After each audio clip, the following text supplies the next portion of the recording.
Ask मुफ्ती तारिक मसूद। मुफ्ती साहब, आपने बयान में कहा कि कौवा हलाल है। हदीस में आता है 4 फासिक जानवरों से नबी सल्लल्लाहु अलैहि वसल्लम ने मना किया है, उनमें कौवा भी आता है। तो आपने कैसे उसको हलाल कह दिया, ये इनका सवाल है। मैंने आम कौवे को हलाल नहीं कहा, मैंने कहा था कि कौवे को अगर बांध के रखा जाए, कुछ दिन तक उसको साफ़ सुथरी ग़िज़ा खिलाई जाए, दाना खिलाया जाए, तो होता है हलाल।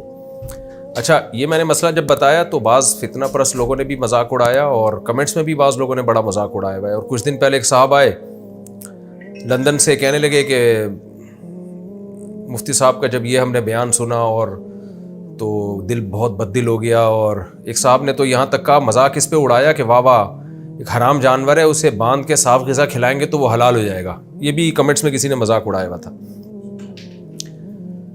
तो पहली बात तो ये कि जिस हदीस में कौवे को हराम कहा, वो फासिक कहा गया है ना, फासिक, तो उसमें सही मुस्लिम के पूरे अल्फाज हैं अल-अबका।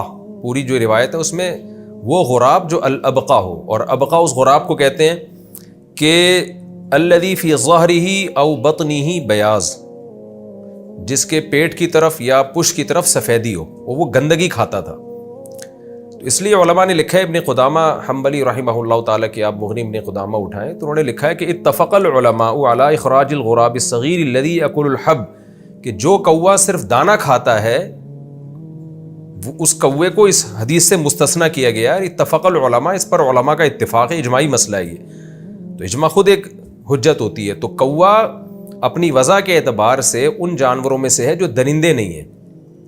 मिसाल के तौर पर मैं अगर किसी से पूछूं कि शुतुरमुर्ग खाने के हलाल होने की क्या दलील है, इस तरह बहुत सारे हलाल परिंदे जिनका हमें हदीस में तज़किरा नहीं मिलता, लेकिन उनको जायज़ क्यों कहा जाता है? इसलिए कि वो हलाल परिंदों की जिन्स में से। हलाल परिंदे कौन से होते हैं? जो चोंच से खाते हैं, जो चीर फाड़ नहीं करते, वो परिंदे हलाल होते हैं। तो और जो दरिंदे होते हैं जो बाकायदा अपने पंजों से पकड़ते हैं, शिकार इस तरह से करते हैं, गोश्तखोर होते हैं, तो वो परिंदे हराम है।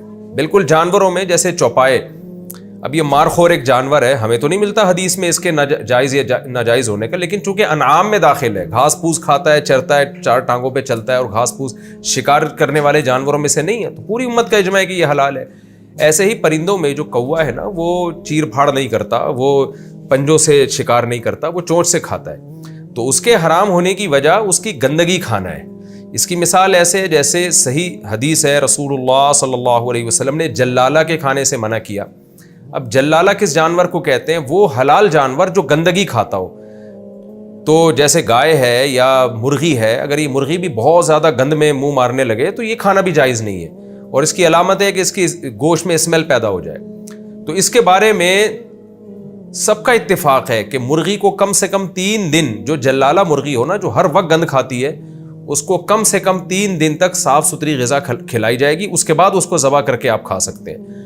और जो गाय है या बैल है, जो बड़े जानवर है, अगर वो गंदगी खाते हों और हर वक्त गंदगी में मुंह मारते हों, जैसे कि आप कराची में देख लें, यहाँ पे जो पूरे रेवड़ कचरा खिला रहे होते हैं उनको, उनके गोश्त में से स्मेल आ रही होती है, तो उस जानवर का खाना हलाल होने के बावजूद जायज़ नहीं है। तो उसकी मुद्दत है 40 दिन। 40 दिन तक आप उसको अच्छी ग़िज़ा खिलाएंगे तो फिर वो खाना आपके लिए हलाल होगा।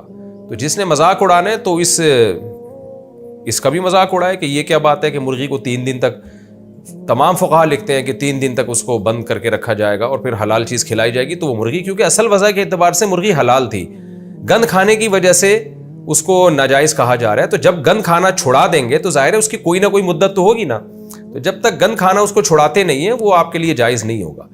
तो यही उसूल कौवे पर भी सादिक़ आता है, और यही उसूल हर उस जानवर पे सादिक़ आता है जो गंदगी बहुत ज़्यादा खाता हो और उसके गोश्त में स्मेल पैदा हो चुकी हो। तो अपनी असल वजह के एतबार से एक चीज़ जायज़ होती है, किसी आर्ज़े की वजह से नाजायज़ हो जाती है। रहा ये मसला, लोग इस पर भी एतराज़ करते हैं कि फिर कौवे खाना शुरू कर दो। तो हमारे पास बहुत सारी चीज़ें खाने की दूसरी हैं। हमें ज़रूरत नहीं है कि हम कौवों को बांध बांध के डड़बों में हलाल खिलाएं और फिर उसका गोश्त खाएं। हलाल बहुत सारे और जानवर भी हैं, लेकिन इंसान को तभी तौर पर उनकी तरफ मैलान नहीं होता, इसलिए खाता नहीं है। वो आप बताएं, तोता भी खाना हलाल है, तोते के नाजायज़ होने की हमारे पास कोई दलील नहीं है, लेकिन कभी किसी को देखा आपने तोते की बिरयानी पका के खा रहा हो या तोते बना के खा रहा हो? कोई भी नहीं खाता, इसलिए कि आम तौर पर इन चीज़ों का रिवाज नहीं है। तो हर हलाल चीज़ खाने की तरगीब नहीं है शरीयत में। तो तोता है और कुछ जानवर ऐसे हैं जो हलाल हैं लेकिन नहीं खाते हम, ना उसका हमारे यहाँ रिवाज है। اس سے اس کی طرف انسان کی طبیعت مائل نہیں ہوتی. دیکھیں کمپنی جب نئے نئے جوس لے کر آتی ہے نا مارکیٹ میں یا نئی پروڈکٹ کھانے کی, تو پہلے ٹیسٹ گین کرواتی ہے, فری میں بانٹ رہی ہوتی ہے تاکہ لوگوں کو اس کے کھانے کی عادت پڑے. اس کے بعد جب عادت پڑتی ہے تو لوگ کھانا شروع کرتے ہیں. تو بہت سی حلال چیزیں ایسی ہیں جو ہیں حلال لیکن نہیں کھاتے لوگ, اس کو رواج نہیں ہے کھانے کا. تو یہ کوا بھی ایسے ہی ہے. ویسے بھی کوا اتنے گند بلا کھا رہا ہوتا ہے کہ اس کا ویسے بھی ہمارے معاشرے میں رواج نہیں, اور نہ ہی ہو تو اچھا ہے, کیونکہ کوے کو آپ افورڈ نہیں کر سکتے. کوا ماریں گے پوری قوم آپ کے پیچھے پڑ جائے گی کووں کی. تو اور ویسے بھی گندگی کھاتا ہے, مردار کھاتا ہے, چھیچڑے کھا رہا ہوتا ہے سارا دن. تو یہ اس مسئلے کی وضاحت تھی. اب میں پوچھتا ہوں کہ وہ کوا جو حلال کھاتا ہو, جو مجھ سے دلیل پوچھ رہے تھے نا کہ کوے کے حلال ہونے کی کیا دلیل ہے, تو میرا سوال ہے ان سے کہ جو کوا جو پاکیزہ چیزیں کھاتا ہو, گند نہ کھاتا ہو, دانا کھاتا ہو, آپ نے کس بیس پہ اس کو حرام کہا ہے؟ حدیث آپ پیش کریں. تو حدیث جو آتی ہے نا صحیح مسلم کی, جس میں کوے کو فاسق کہا گیا ہے, تو وہ کوا ہے جس کے بارے میں دوسری حدیث میں اس کی میں اضافہ ہے الابقا. تو الابقا وہی کوا ہوتا تھا جو گندگی کھاتا تھا. جیسے کہ عام طور پہ کوے گندگی ہی کھا رہے ہوتے ہیں, ہم اس کوے کی بات کر رہے ہیں جو دانا کھاتا ہے, جو صاف ستھری غذائیں کھاتا ہے. تو پراپر طریقے سے لوگ علم حاصل نہیں کرتے اور بیٹھ کے بس پھینکتے رہتے ہیں بیٹھ کے. اچھا بھائی, دوسرا سوال یہ ہے کہ رہا یہ مسئلہ, لوگ کہتے ہیں پھر کھاؤ, تو آپ بھی طوطے کھانا شروع کر دیں تو ہم کوے کے بارے میں غور کریں گے. جیسے طوطے نہیں کھائے جاتے, مینا نہیں کھائی جاتی, حالانکہ حلال جانور ہے, حرام ہونے کی کوئی دلیل نہیں ہمارے پاس, تو اسی طرح کوے بھی نہیں ہمارے معاشرے میں کھائے جاتے.